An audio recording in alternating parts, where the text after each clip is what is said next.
We're looking at some of the short-term solutions that you've been outlining there, but looking longer term, I mean, would it be of a greater advantage to Malaysia to transition its economy to something like high-tech services,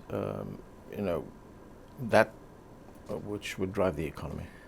I think when the current government came into power about 2.5 years ago, it took a step back and I said, look, we need to relook again at the economy and say, what are the key areas that we really want to do? So high grading the economy was an important element.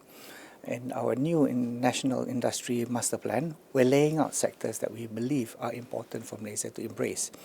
Of course, we want to start with areas that we have competitive advantages. So we start with E&E, we start with semiconductors, we go to adjacencies like data centers, AI, and so on. But we also look at things that are naturally being driven by trends that are important. Say, for example, energy transition is an important element. So how do we shore up that transition along the way and make that build up? At the same time, we recognize that if you look at the ASEAN region, this year Malaysia chairs ASEAN, one of our big initiatives among ASEAN is to get the ASEAN economic bloc to work much stronger together.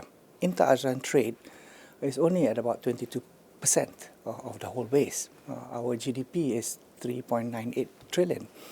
We have nearly 700 million people living in this base. So surely, if we are able to cooperate and work in a better form, we can create better opportunities along the way. So a lot of initiatives that are being done among ASEAN countries is to facilitate that in terms of trade agreements, in terms of instant payment mechanisms and so on, to facilitate that trade, create resilience. The second thing that Malaysia is doing is actually understanding that if you look at ASEAN, ASEAN has a wide range of levels of economic growth, from the most advanced economies to some basic economies. However, what we can do is look at how we try not to compete as much with each other and complement each other. So for example, between Malaysia and Singapore, we established this Johor Special Economic Zone. The two countries have decided to get together to facilitate the ability of the zone to support each other. Ease of movement of goods, ease of movement of people will attract certain things. Creating more incentives to attract the right type of industries into the area provides a catalyst to that growth.